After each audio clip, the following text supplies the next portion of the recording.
aqui. Pronto, já fui para o quarto Melhorou. melhor. Pessoal, boa noite para todo mundo. Esse é o Papo de Pé. A gente está trazendo diferentes psicólogas e psicólogos para poder debater temáticas, abordagens diferentes. E hoje a gente vai trabalhar com a psicóloga, doutora em psicologia social do esporte, professora da PUC de Goiás, queridíssima amiga Drix Pereira. Drix, eu te agradeço muito por você ter aceito o convite, estar aqui com a gente. E aí eu vou contar um pouco como é que funciona. Eu faço 3 perguntas iniciais, tempo a tempo, e a galera vai fazendo perguntas também. Aí depois eu pego as perguntas do pessoal e no final eu faço outras perguntas. Então a primeira pergunta que eu gostaria de fazer, Drix, além de agradecer, é perguntar quem é você. É assim. Assim, na lata? Assim, Assim, assim. sem Quem é Drix preliminares? Pereira por Drix Pereira? Sem preliminares? Tá bom. Ah, bom, eu gostaria de agradecer, um queridíssimo, uma pessoa que eu tenho a mais autoestima, né, que tem pedigree, que vem buscando aprender e respeita a velha guarda da Portela e, ao mesmo tempo, nos ilumina aí com questões, com coisas novas que essa juventude, né, de uma geração bem mais recente, vem levando a gente no mundo, procurando um diálogo franco, acadêmico, porém peronomútil, né? Então, eu gostaria de agradecer, entender que o papo de pé, né? O papo de pé, como carinhosamente também Papo de chama a pé. nossa papo de pé,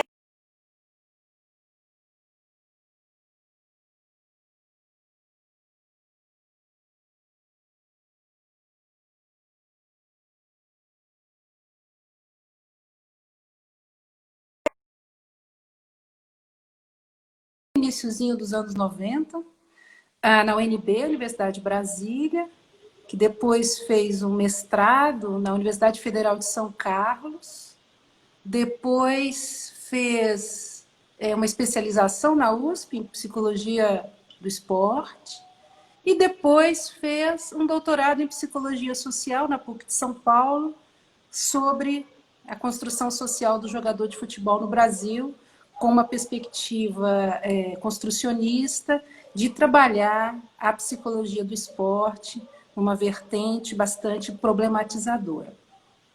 A Drix, Que foi o que originou seu livro, isso, foi o né? que originou o meu livro, mas a Drix não se define só pela formação acadêmica, não. A Drix, Que a Drix bom. tem 6 bichos, que gosta de 3 Quais? gatos e 3 cachorros, né? A Branca, a Preta e o Chico. Olha O só. Chico é daqueles que correu atrás da ambulância do dono, o dono morreu na porta morreu no hospital, o Chico ficou vagando, a Drix foi lá e buscou, porque não dá conta, e cria o Chico é a alegria dessa casa. Tem também um Que gato de delícia. 20 anos, o Sasha. Tem 2 gatinhas, a Olha princesa só. Ária, eu não preciso explicar porquê, e a mais recente, a minha querida Esperança, que chegou para dar uma sobrevida ao Sacha e tem dado esperança aqui nessa pandemia para todo mundo, vulgo conhecida como Loira. E é linda, linda, né? Loira.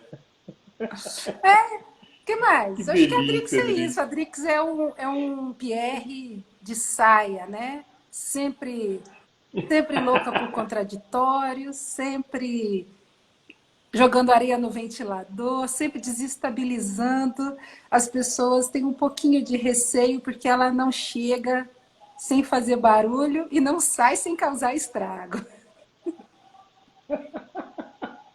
Pô, queria ser assim.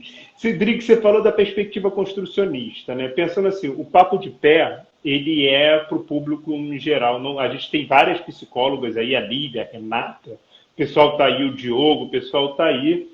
mas a gente também tem muitos alunos de graduação e pessoas interessadas por psicologia. Então, o que eu te pergunto é, pensando nesse público de leigo em geral, não da psicologia, o que, que seria essas perspectivas construcionistas? O que, que seria Então, isso? eu vou tentar falar disso, porque você sabe que essa coisa de ser acadêmico acaba tudo que fala é da aula, né? E eu sei que o seu público é um público em formação, ou um público que... Então, eu fiquei pensando nisso, né? Como é que eu consigo navegar entre uma aula, uma explicação de aula e uma live de entretenimento, né? Que eu acho que hoje eu não estou nem fazendo um live de entretenimento nem dando aula. Então eu tentei me localizar, tentei encontrar algumas palavras para falar da perspectiva construcionista, buscar alguns exemplos, contar um pouquinho do que eu fiz na minha tese de doutorado, que venho trabalhando, citar alguns autores, mas de uma maneira bem palatável, bem que as pessoas entendam e que você fique de olho na pergunta, que se eu falar alguma coisa que seja muito estranha, você fala, para aí, né? Não solta uma Pode deixar. cartografia aqui não, que é pesado. Mas eu queria só, assim, na sua resposta inicial você já traz muito, né? Quando você fala entre live e entre aula, a partir daí você já tem o construcionismo, né? O diálogo por Acho que as a redes. primeira Mas coisa vamos para lá, vamos. dizer é que a perspectiva construcionista não é uma teoria. Por que, que ela não é uma teoria? Porque todo mundo aqui ainda se discute teorias da psicologia. Oi, Murilo! Uhum. É, eu ia Murilo falar, Murilo chegou. chegou. Ah, E a Tabata lembrou que você joga é. xadrez. Essa é um pouco da minha identidade perante os meus amigos, né? Aquela que está sempre tentando fazer um bom lance. Um outro dia eu disse uma coisa que eu gostei, né? Cuidado, né? Eu sei dar o coice como um cavalo e ser delicada como uma boa rainha. Isso aí eu acho que eu tenho que colocar na minha Olha epígrafe. só. Muito Eu bom. gosto desses papéis nos quais é possível, esses jogos nos quais é possível jogar em todas as posições, né? Eu sou uma pessoa que milito muito contra qualquer tipo de preconceito, numa semana tão difícil que estamos vivendo, e não milito porque é moda ou porque agora ficou insuportável, né? Eu acredito que a posição humana é política e tudo o que a gente diz acarreta em elementos que as pessoas têm que refletir, principalmente no lugar do professor, no lugar de quem é convidado para falar de uma perspectiva teórica. E falar do construcionismo é isso, né? É um lugar que não é um lugar, porque se o construcionismo for determinado como uma teoria, ele perdeu o sentido da sua própria existência. A ideia de ser uma teoria com um enquadramento fechado destitui a ideia de que ela está a se refletir. As problematizações que ela sugere têm que ser feitas em cada contexto, em cada tempo, em cada assunto, em cada lugar. E as posições de pessoa, né? A Drix, quando fala, ela é uma personagem conhecida por várias pessoas, como uma doutora, como uma enxadrista, como uma militante, como alguém que gosta de falar de uma psicologia do esporte posicionada, política, em prol de todos os atores aí que estão envolvidos. Então, essa Drix fala de um lugar e problematiza o tempo inteiro. Então, ela exercita um modo de ser que é o que nós determinamos de construcionismo. Por quê? Porque só começando com uma problematização, só começando com um conjunto de perguntas, é que nós podemos fazer aquilo que Foucault dizia, uma arqueologia. Né? Pensa num arqueólogo escavando algum elemento que ele encontrou, com todo cuidado, para não tirar as peças do lugar, não danificar, entender como é que as coisas ficaram organizadas ali debaixo da terra. Então, o construcionista ele quer entender como é que os elementos, os conceitos foram construídos. Né? E sempre com a questão, se esse conceito não existisse, não seria melhor? Para que esse conceito existe? Por que alguém inventou esse conceito? Porque junto com a perspectiva de perguntar, de problematizar tudo, vem uma metodologia, né? Como toda boa teoria, ela teve que ter uma maneira de se realizar, de se fazer, que junto com ela se pensa, se faz. Ao se fazer, se repensa, ao se repensar, se refaz. Então, este movimento constante, que a gente diz que de troca, de diálogo, de dialética, tem um bando de nome, mas que resulta nessas trocas. Pensar, fazer, pensar com o Pierre me contradiz, eu repenso, aí a gente faz, a gente refaz, repensa. Esse movimento de estar perguntando, buscando resposta, buscando formas de entender o que é dito e como é construído, principalmente com o uso da linguagem, né? Como é que as pessoas falam, né? Como é que as pessoas se referem às coisas, por que esse conceito é assim? E se esse conceito fosse de outro jeito? Por que esse conceito cristaliza? Por que esse conceito é naturalizado? Então, o construcionista é um problematizador, né? Um questionador, Muito alguém bom. que vê o mundo com uma determinada configuração, que mais à frente, se você quiser, eu digo qual é, mas que, para te responder, para virar uma conversa, senão eu falo sozinha, pergunta, né? Pergunta. Por que você ia usar camisa vermelha? Não precisa, você sabe que eu vou vir de vermelho. Eu Você sabe já que eu vai sou usar. vermelha, mas eu sou vermelha porque eu sou sanguínea, porque o vermelho ele representa vida, ele representa uma coisa que pulsa, e ele representa muita luta. Luta por igualdade, luta por diminuição da desigualdade. E eu estou aqui, né, como diria o meu amigo Cristiano, uma mafalda no caminho. E por isso, essa questão de não ser teoria, por isso o nome Perspectiva. perspectiva, né? Por isso a perspectiva Que pode mudar, mudou de construcionista. E lugar. como é que isso entra no Se a Adriana não esporte? for Drix, amanhã ela for uma outra, estiver em outro lugar sobre outras condições, provavelmente ela vai ter outra perspectiva sobre a mesma coisa que ela tem hoje. Então isso é bastante Bom. interessante. E, e como é que isso entra no esporte? Qual o papo que a gente pode ter nesse olhar, pensando em psicologia do esporte, Por pensando em exemplo, esporte? né, vamos pegar um estudo que eu fiz há uns anos atrás, que eu até te passei, que eu acho que pode ajudar a ser objeto. Imagina que hoje nós Que é muito queremos, bom. como profissionais de psicologia do esporte, tendo no nosso país como expoente do esporte o fenômeno do jogo de futebol. Né? O futebol é um esporte que nos representa. Há muitos anos ele nos apresenta ao mundo. Representa, não, ele nos apresenta ao mundo. Né? Se pegarmos a história do nosso país, ela se mistura para o bem e para o mal com o futebol. E eu me lembro que quando eu quis fazer o meu trabalho, eu queria entender que personagem é esse. Quem é um jogador de futebol no Brasil? Né? Se eu te perguntar, Pierre, o que é um jogador de futebol? Em 3, 4 frases me responde. O que é um jogador de futebol?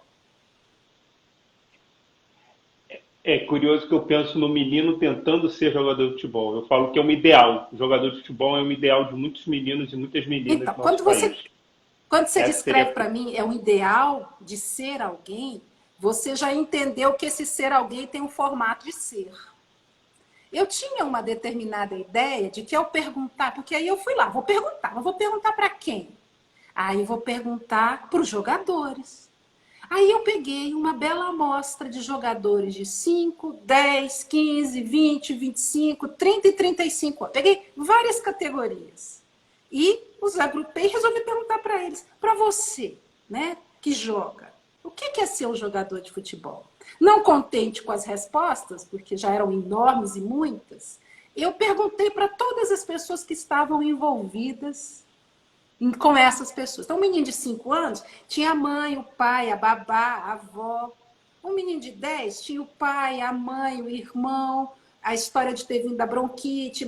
Eu peguei o pentacampeão mundial de 35, aposentado, que me disse que tinha o empresário, o que cuidava da imagem. Eu peguei cada personagem, perguntei para eles. E peguei cada personagem em volta deles e perguntei para eles.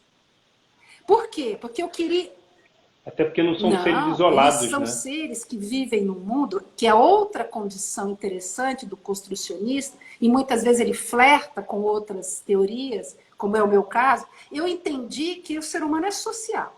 Logo, ele não vive sozinho, ele vive numa rede que envolve pessoas.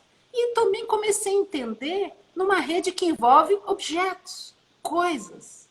Muitas vezes eu estava lá, né, lá no meio do pátio, observando, e a mãe estava vendendo a chuteira para outra mãe, e o menino estava reclamando que aquela chuteira ele não queria, que a chuteira era do jogador, era do Cristiano, ele queria, não, na época era outro jogador, mas suponhamos, a chuteira era do Cristiano e ele queria o modelo da do Messi.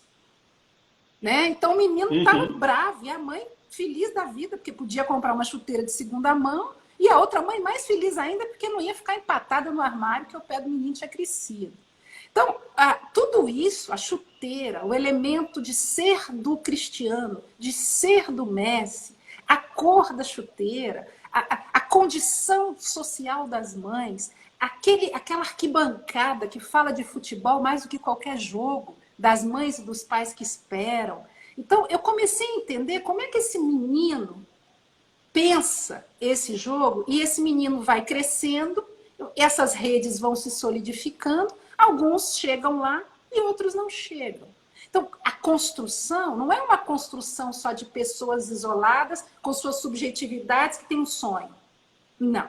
A construção, ela já está num coletivo que descreve como é que eu sou, como é que eu tenho que sentir, como é que eu tenho que pensar e o que eu tenho que fazer para sobreviver a esse trajeto e chegar lá.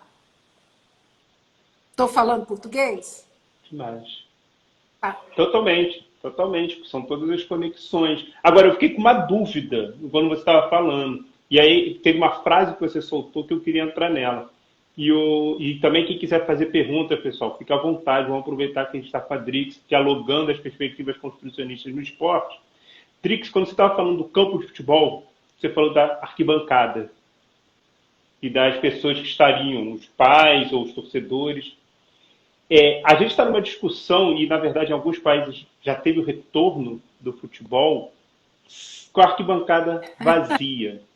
E você, uma hora, você falou do ator não humano.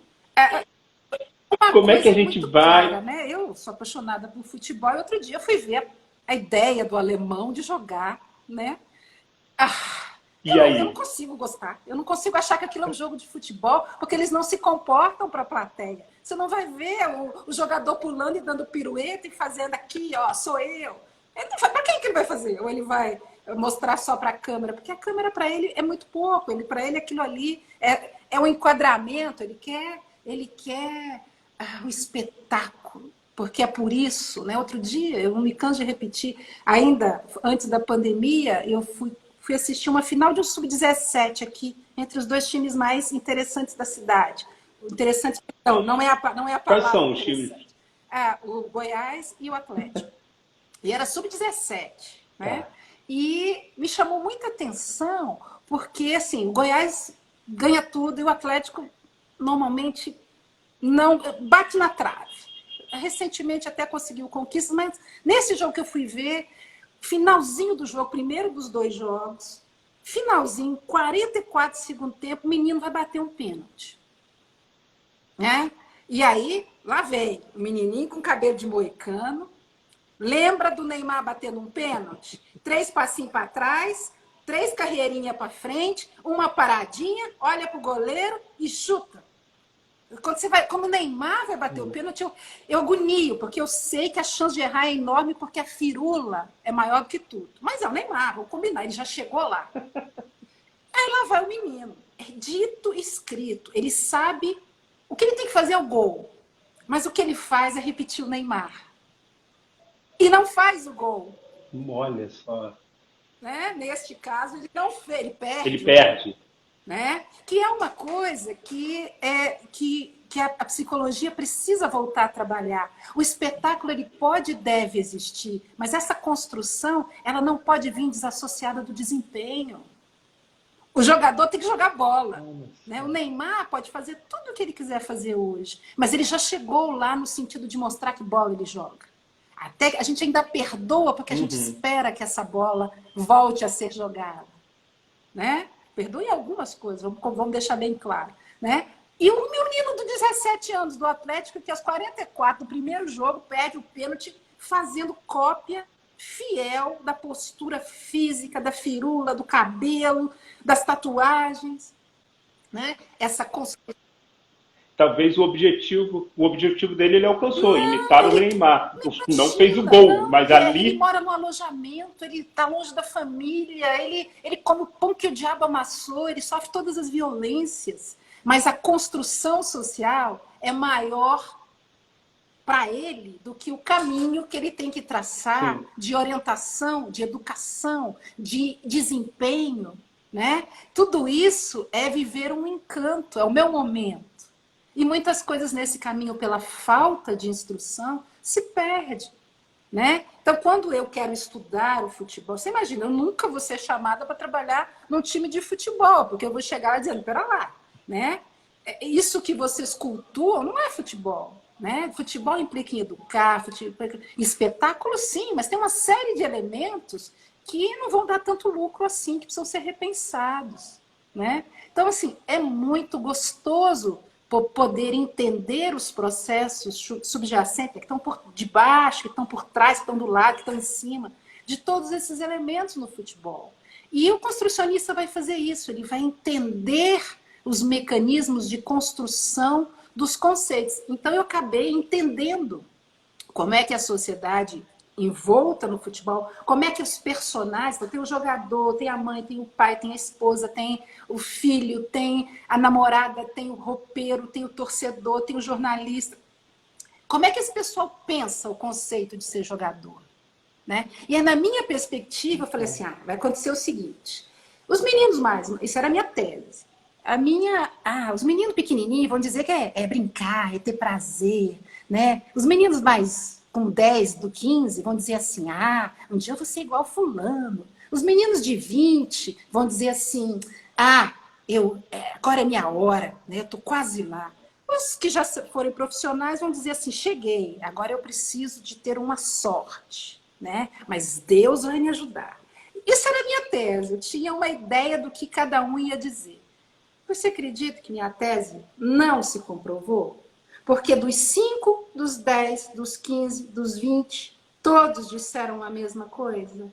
Eu quero comprar uma casa para minha mãe, eu quero ser jogador de futebol é poder comprar uma casa para minha mãe e tirá-la da pobreza. Ser jogador de futebol é poder ter a minha necessaire debaixo do braço e comprar a mulher que eu quiser. Isso há mais de 10 anos atrás. ainda é muito atual, Ou posso seja, falar as isso. É frases a muito serem atual. ditas, né, é ajudar meus companheiros. Os clichês que definem, né, ajudar os meus patrocinadores também, ajudar a família, né? Os clichês, eu acho que o Murilo, quando está aí, deve morrer de rir de tudo que eu tenho para dizer, né? Porque o Murilo viveu esses meninos na experiência prática dele, né? Ele disse que eu o ajudei a entender algumas coisas, mas a experiência dele sempre me ajudou, porque ele entendeu, como profissional de psicologia, que eu admiro muito, o que é fazer um trabalho para levar esses meninos a pararem de repetir e a serem eles mesmos, porque na O medida em que eles Murilo, conseguirem ser eles mesmos, fazerem exercício de autoconhecimento, de cultura, de educação, de alteridade mesmo, né? De trocas com os outros nos quais ele vai se melhorar, ele consegue resistir a essa máquina e consegue chegar lá. o Murilo hoje ele teve numa live junto com a Cristiane Carvalho, que está aí com a gente também, do CRP de Maranhão. Manaus foi mistura de Não, Manaus com a Maranhão, né? Cris Inventei é um do lugar novo, Maranhão, CRP Manaus. 01. 01? Não, sim, eu juntei os dois.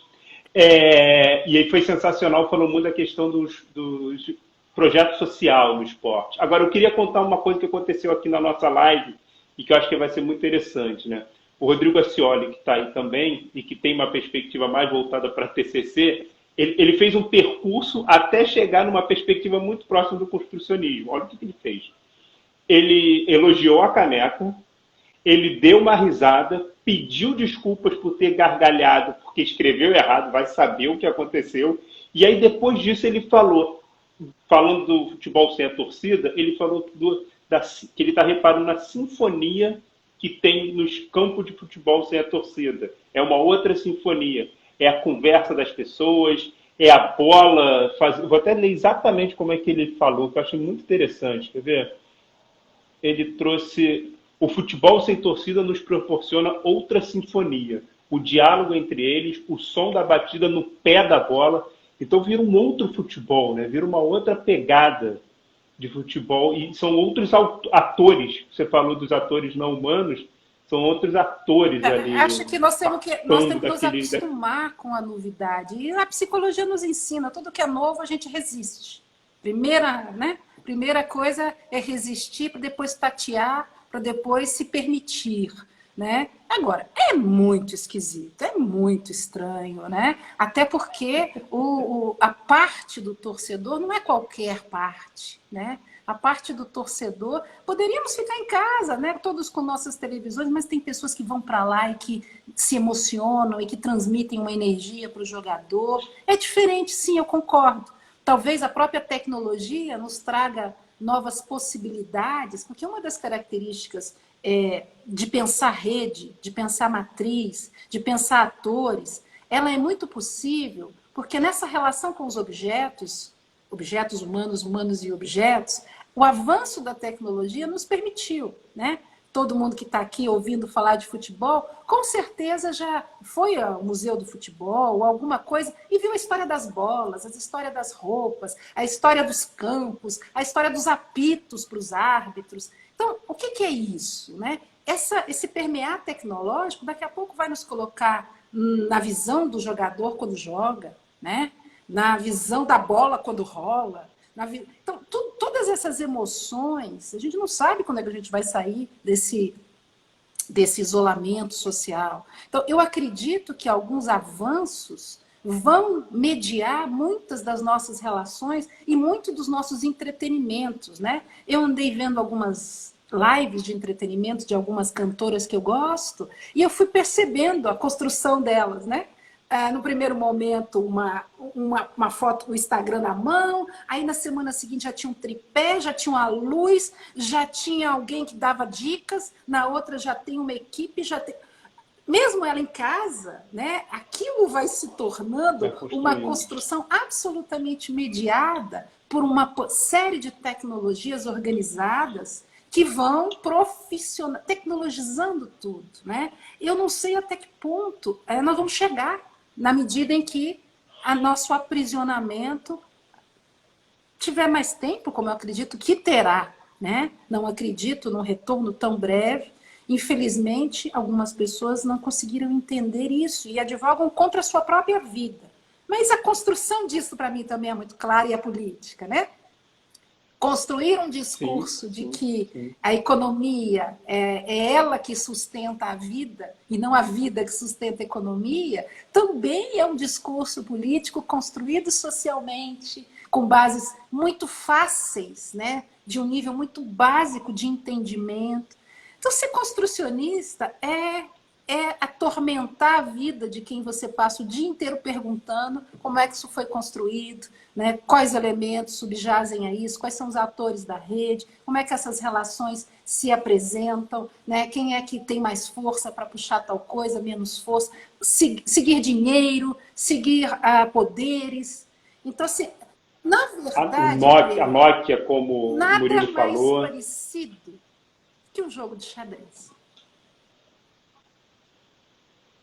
Fala, continua, segue, gostei. Segue. Acho que o jogo de xadrez, 64 casas, né, com 32 peças, né, em luta por sobreviver, né, com embate e defesa, com posições de pessoas muito diferentes, com os mais fracos à frente, com os que menos se movem têm maior valor. Essas são metáforas que eu passaria a noite discorrendo para você, né? Que eu acho que é bem fácil de todo mundo entender, né? Agora, me diz uma coisa, Drix. Desculpa. Você falou do xadrez, você estava falando do futebol sem a torcida e tal, e aí eu estava um dia desse conversando, não sei se foi com o Alberto ou com algum outro colega, e a gente falando que hoje o esporte está acontecendo, o único esporte que tem acontecido, ou que começou antes, foi o esporte eletrônico. Que antes era uma metáfora.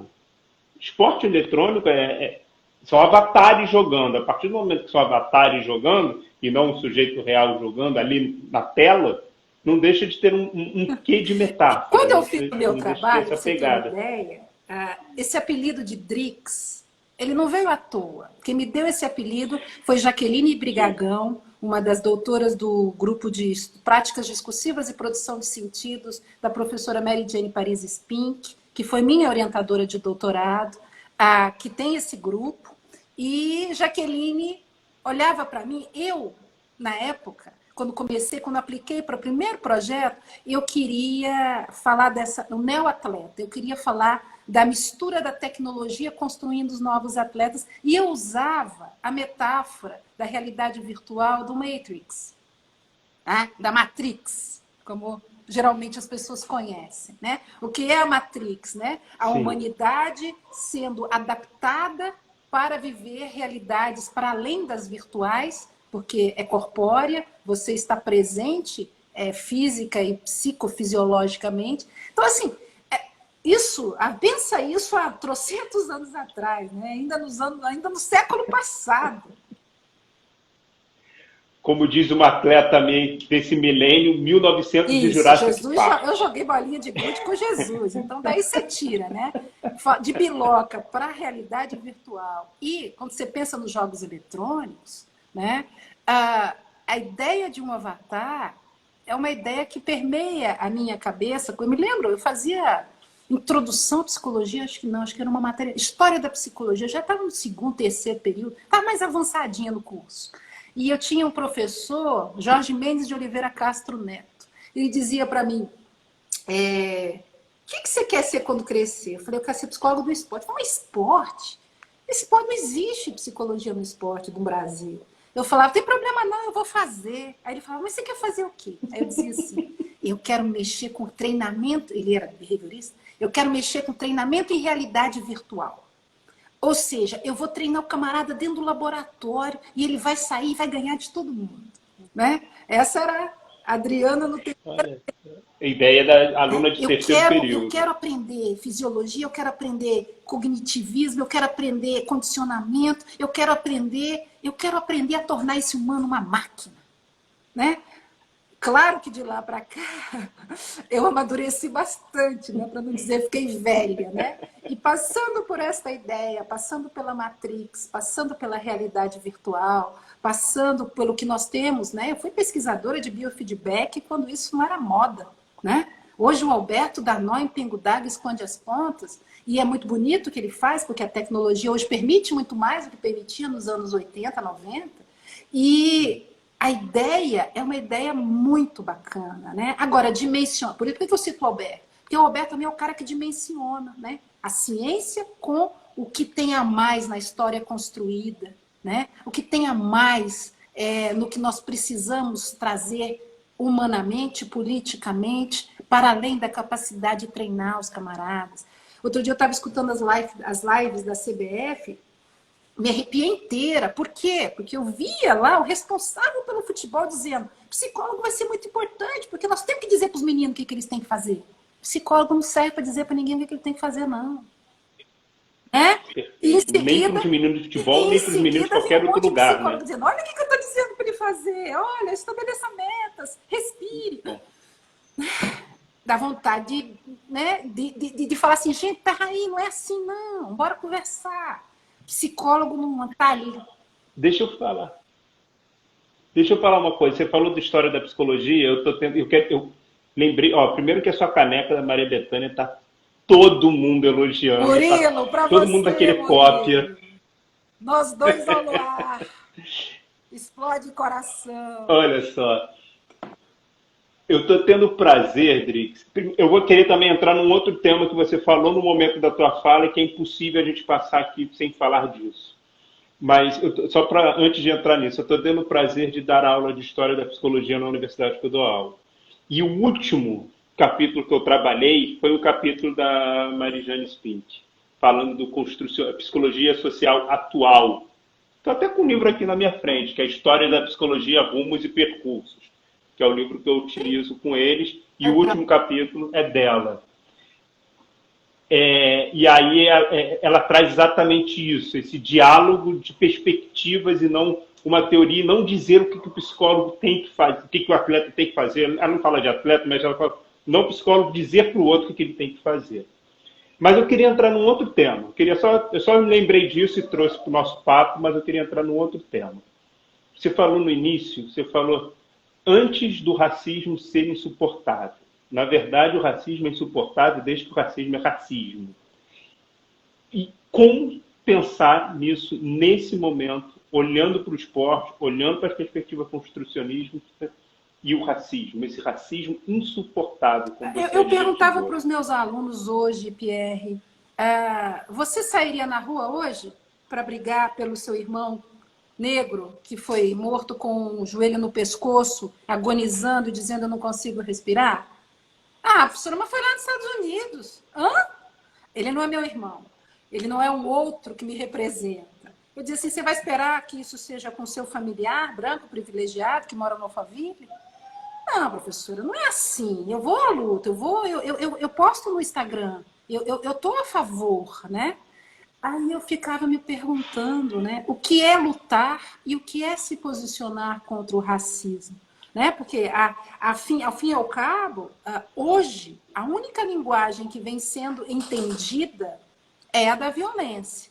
E tem uma fala de uma americana, eu não saberia dizer quem é, porque eu peguei, ela circulou essa semana inteira na internet, eu peguei ela discursando, né, muito enfaticamente, eu não saberia dizer o nome dela, mas ela dizia: vocês, né, brancos, estão infiltrando negros para dizer que nós estamos incendiando os prédios e que nós estamos cometendo violência. Nós não estamos cometendo violência. Se algum dia estivermos cometendo violência, foi isso que nós aprendemos com vocês, que nos ensinaram a vida inteira, nos tratando com violência, né? Essa violência não é nossa, mas se for, é uma resposta.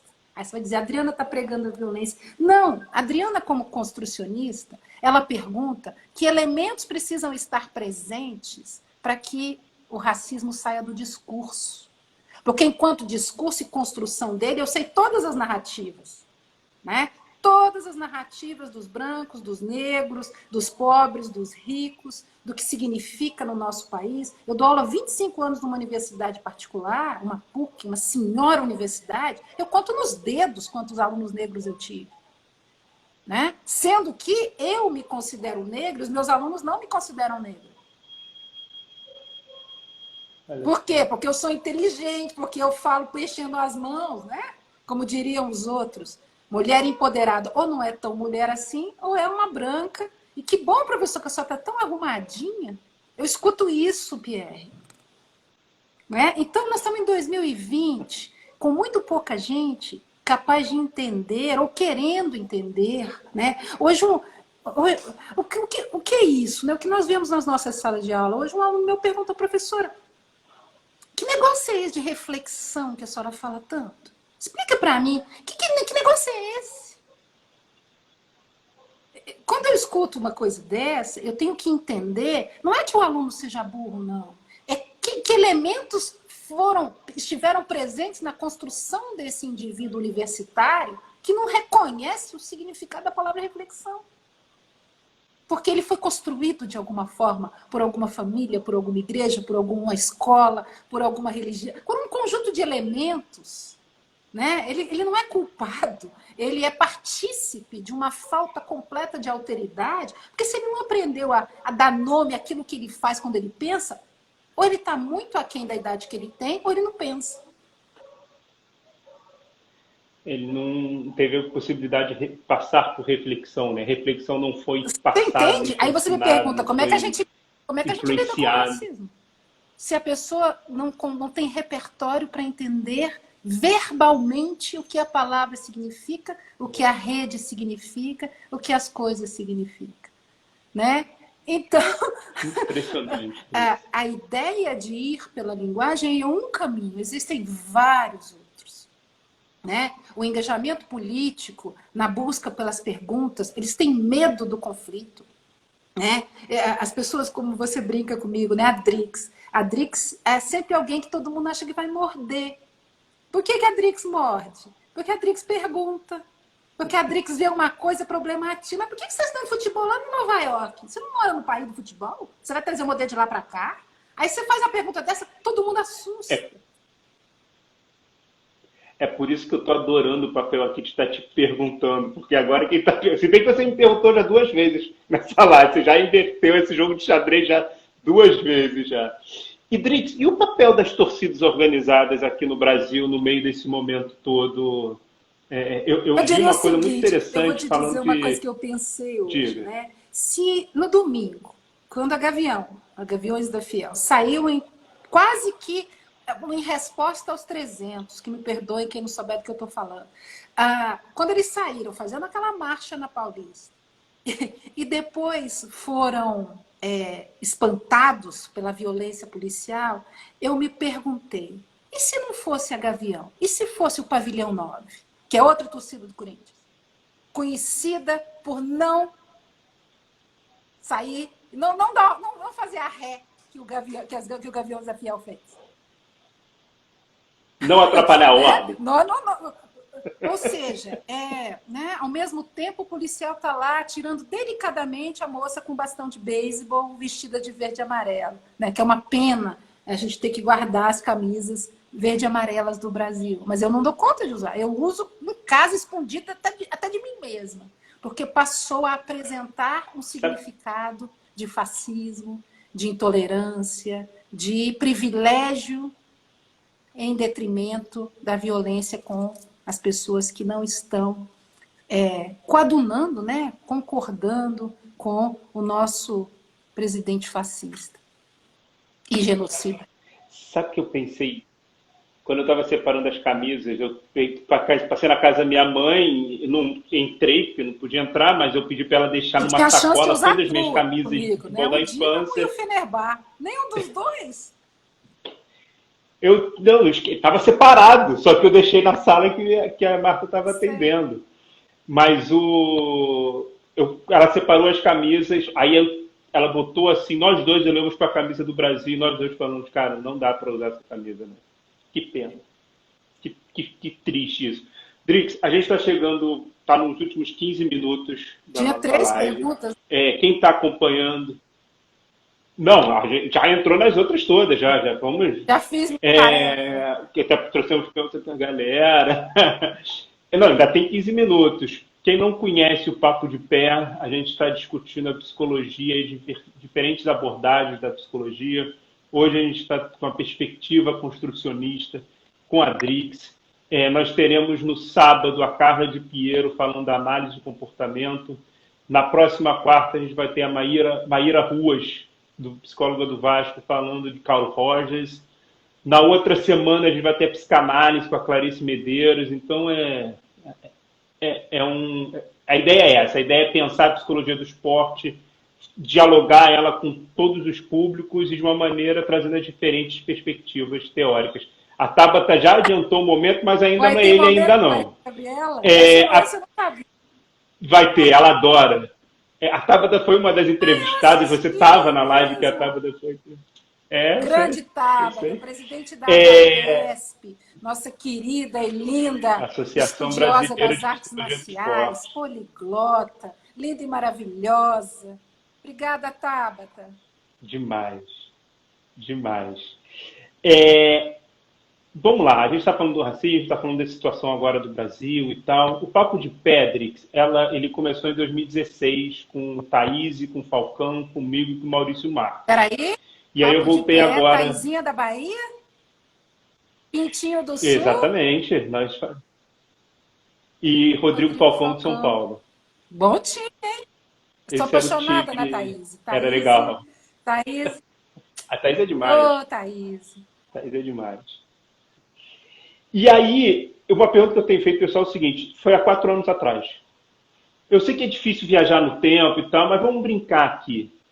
Se a gente viajasse 4 anos para frente, Drix, o que você acha que a gente ia encontrar na psicologia do esporte e na realidade do esporte, pensando em Brasil?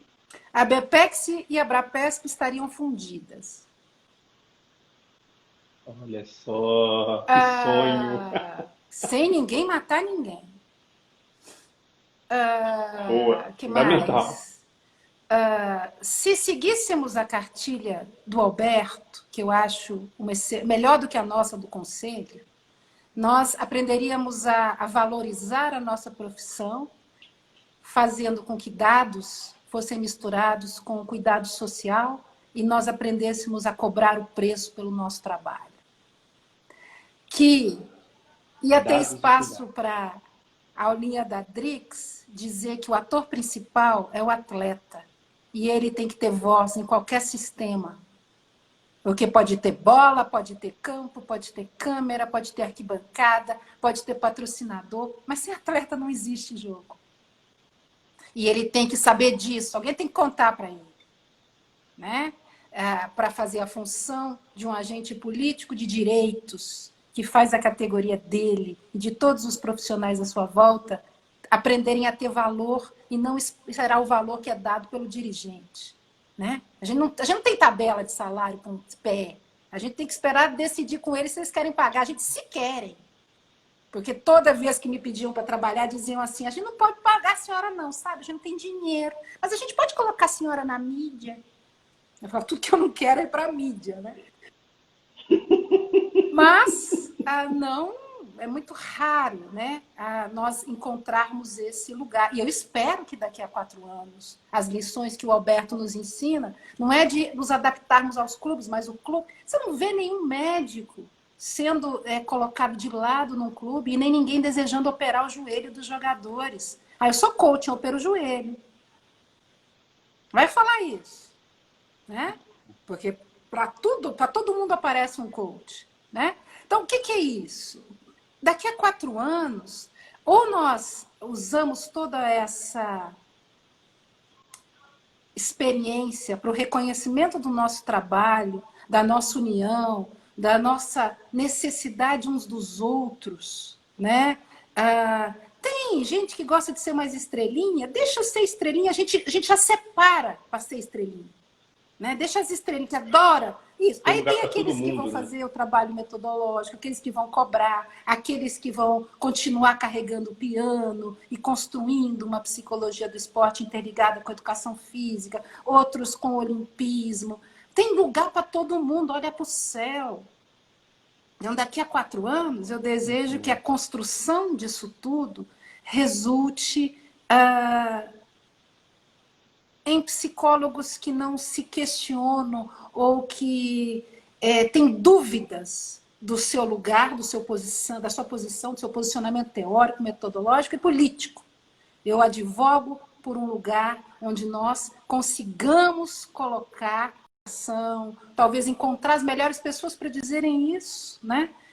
Com educação, com parcimônia, mas delimitando com clareza e não deixando com que ninguém se aproprie do nosso saber para fazer outra coisa em nome do que acham que nós fazemos. Então, acho que daqui a 4 anos, eu gostaria que todos da PE, né, que nesse movimento do GT nacional, depois da Abrapesp, depois da SOPER, um monte de gente querendo coisas boas, mas que vira e mexe, escorrega no estrelismo, e aí acaba espantando 1 ou 2 que estavam indo muito bem. Mas os macacos velhos, né, a gente já viu esse filme. E como eu tenho uma admiração pelo Alberto nas suas evidências, né, que não são evidências do sertanejo, vamos olhar para trás, a gente já errou muito. Não vamos repetir os mesmos erros, né? Não vamos fazer do mesmo jeito. E vocês que são jovens, né? Vocês têm a obrigação de fazer diferente, né? De fazer essa PE pública, acessível, da psicologia. Tá? Os educadores são super bem-vindos. Venham trabalhar conosco da psicologia, da ANPEP, do Conselho Federal de Psicologia, né? Tá brigando, corporativista? Tô, né? Deixa a gente se fixar, deixa nós estabelecemos como é que se faz, né? E aí, quem quiser vem com a gente, tem espaço, mas a psicologia do esporte não pode ser feita por médico, por engenheiro, né? No sentido de uma categoria que tem limites de atuação que são próprios dela. né? Para além desses limites, todos trabalham super legal e super bem com a gente. E nós precisamos bater nessa tecla. É isso que eu sonho, é isso que eu desejo. Até porque o pessoal que vier de outras áreas, se vier para dialogar, mas não vier para assumir, o diálogo Não vai ser vai ter tão rico, vai diálogo ser tão enquanto bom. as instituições tratarem psicologia do esporte como seu que mental, né? No seu, Coach é mental. tudo para desviar do foco daquele que entende o sistema. Às vezes o próprio dirigente não entende e tem receio que alguém entenda e conte para os outros. Já pensou? Né? Ser capaz de jogar xadrez às cegas? Não é para todo mundo. Então, nós temos conhecimento para isso. Não é porque a Adriana é brilhante, nada disso. É porque a psicologia nos ensina o caminho do desvelar o que é aparente e o que não está aparente. A gente sabe, a histérica não é histérica por escolha, é sintoma. Então, as instituições brasileiras de esporte são repletas de sintomas, né? Com relação à psicologia. E quem são os profissionais para tratar disso? Somos nós. Se a gente não acreditar e estiver junto, empoderado, para fazer uma psicologia científica, social, com tudo que tem direito, eu prefiro que o vírus nos leve.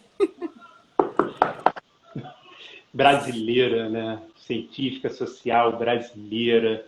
Agora, Adri, é curioso, porque nesse momento que a gente está vivendo tanta tristeza, essa coisa que você falou da SOPES, da ABRAPESP, dos CRs, isso está acontecendo, né? O conhecimento da psicologia do esporte está sendo transmitido pelo Instagram. Hoje foi um dia que a gente teve um evento com a Cristiane e com o Murilo às 4h30 da tarde, Alberto e Kátia Rubio às 7 horas, e a gente está aqui batendo esse papo gostoso às 8h30. Foi um dia inteiro, de Posso altíssimo nível. problematizar só uma Pode última falar. coisinha?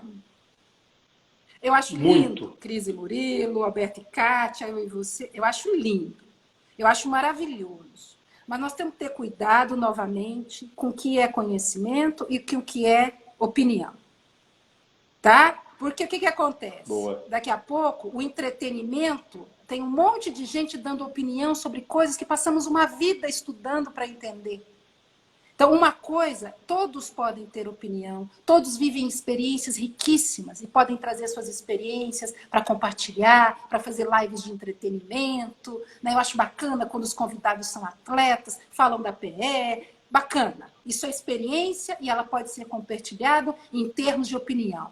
Outra coisa é conhecimento. Conhecimento se trata a partir de argumentos, de contradições, de teses, antíteses e sínteses que recolocam pessoas a partir de evidências, de metodologias, de discursos. São coisas diferentes. A psicologia do esporte ganhou muito nessas lives com a abertura e a união. O conhecimento, nós temos que cuidar melhor dele. Você lembra como eu comecei aqui? Por que eu aceito vir falar com você? Porque você me permite deixar claro elementos que têm me incomodado. Né? Um papo de pé com alguém que vem contar sua experiência é um papo de pé de opiniões para uma live de entretenimento. Uma live de pé que chama doutores para falar de uma teoria, mesmo que numa linguagem mais simples, tem a ver com conhecimento acumulado. É quase que uma aula adaptada. Não vamos misturar essas coisas, porque senão, daqui a pouco, todo mundo faz psicologia dando opinião. Perfeito. Está registradíssimo. Agora, eu tenho que emendar na pergunta final por causa do nosso tempo. E aí é o momento que a Tabata, que foi uma das doutoras que passou por aqui também, a Adriana Amaral foi uma das doutoras que passou por aqui. Eu tive várias pessoas interessantíssimas trazendo essas diferenças. Drix, se a gente fosse pensar numa cultura, algo da cultura da arte, tá? Música, livro, série, o que você gostar de arte. O que define, já está na caneca, né? Mas qual música? Define você como psicóloga. Define, ou então qual frase a dela? A existência de alguém que é fiel à sua formação familiar, à língua portuguesa, que nunca se vendeu para nenhuma gravadora, só cantou o que quis, que sabe se dar ao respeito, que podem falar o que quiser, mas ela tem coerência e, sobretudo, honra. honra a brasilidade, honra a cultura brasileira, canta amor, política e não se corrompe a nenhuma gravadora, não se corrompe ao estrelato que poderia colocá-la em lugares muito maiores do que ela já está, né? E é uma velhinha de 70 e poucos anos, que chega... Filha de que Dona é onde Gandoa, põe o né? dedo, vira ouro, Que- né? E que, assim, Muito eu bom. brinco de dizer que não é uma pessoa humana, é uma entidade, né? É alguém que eu não gostaria de conhecer, porque a minha fantasia é de um ser quase que me eleva, né? O Murilo está dizendo que o trocadilho foi terrível, não sei o que ele quis dizer, mas né, Eu eu acho também que não. cultura é para ser respeitado, eu acho que Bethânia é Ah, ela tá falando do trocadilho da Tabata. Tá falando do trocadilho da Tabata. Tabata falou que você não merece palmas, você merece Tocantins inteiro. Na verdade, você merece o mundo, o planeta, você merece tudo. Foi esse trocadilho que ele falou. Maria Bethânia, né? Quem nunca se curvou ao que da Dona Gandoa? Como é que é a Não, na música? verdade, se vamos falar Eu de uma adoro essa música. música, né? Eu acho que Não, não, não. Não dá tempo. A live já vai a vida é finalizar. bonita, né? A É vida falar é dela, boa e né? bonita. É, a vida é bonita, é bonita. É falar dela, Eu né? acho que Ela é realmente incrível. eu resumo o que eu Ela, gostaria de ser quando crescer. você é a nossa Maria Bethânia da psicologia do esporte. Tá carimbado. Carimbado, tá dito. Drix, obrigado de coração. Agradeço todo mundo que participou, foi muito rico, galera perguntando, trazendo, brincando, discutindo. E é isso, assim, sábado a gente vai estar com a Carla de Piero falando de análise de comportamento. E, Drix, o que você deixa aí? Eu não sei, ele não começou a contagem regressiva, mas estou com medo que te corte. O O que que eu Instagram tem vida deixo? própria, Eu não é deixo um a gente que abraço para a manda. Vicky, que está aí, para o Rodrigo, para o Murilo, para todas as pessoas que continuam gostando de mim, né? Que às vezes nem eu gosto, né? Então, assim, que sobrevivem, né? A Drix, apesar do jeito dela. Então, eu só queria agradecer, né? Eu só queria dizer assim, todas as vezes que quiserem conversar, quiserem uma boa briga nesse sentido que tivemos hoje, estamos juntos, né? Estou disponível, né? Brigando por uma psicologia do esporte